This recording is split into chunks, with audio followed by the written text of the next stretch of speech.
আগের ভিডিওতে তোমাদেরকে দেখিয়েছি আমাদের ঘর কতটা হয়েছে।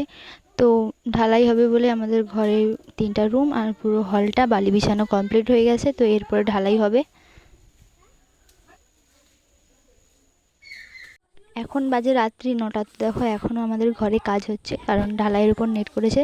তো নেট করলে কি মানে অনেকক্ষণ ধরে ঘষতে হয়, তো যেই 3টা রুম হল সেই জন্য এখনও কাজ হচ্ছে।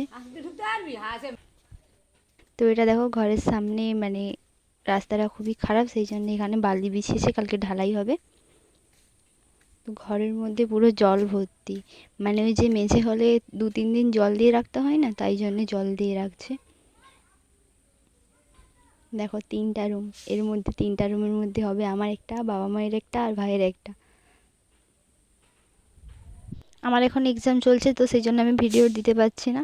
তো ভিডিওটা কেমন লাগলো জানিও, লাইক কমেন্ট শেয়ার করে দাও। দেখা হচ্ছে পরবর্তী ব্লগে। বাই।